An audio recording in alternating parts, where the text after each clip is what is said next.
Good day to everyone. Imagine this. You're at home, watching TV, and suddenly the power goes out. The rain starts pouring hard, winds are howling, and the water level outside begins to rise.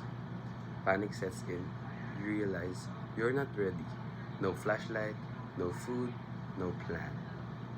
This is the reality many Filipinos face when disaster strikes.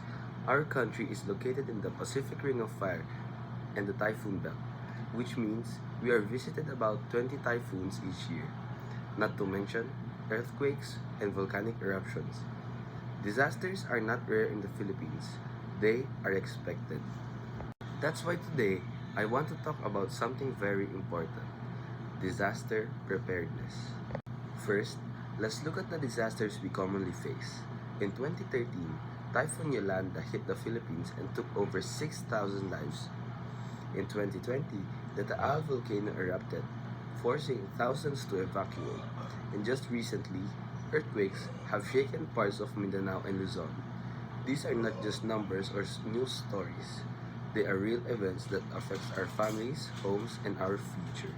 Now, why do disasters become so deadly? It's not just because they are strong. Sometimes it's because people aren't ready. Many communities don't have evacuation plans. Some homes are built in danger zones. Many families don't even know where to go, what to do when disaster strikes. And often, people rely on the government to help them. But the truth is, preparedness starts at home. So what can we do? First, have an emergency go bag ready. This should have water, food, flashlight, a whistle, first aid kit, and important documents and clothes. Second, know your local evacuation routes and centers. Practice drills with your family so everyone knows what to do. Third, stay informed.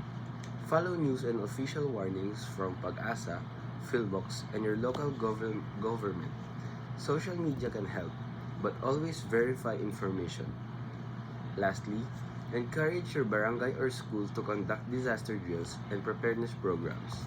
When people work together, more lives can be saved. Disasters are part of life in the Philippines, but being caught unprepared doesn't have to be. We don't need to live in fear. We need to live with readiness.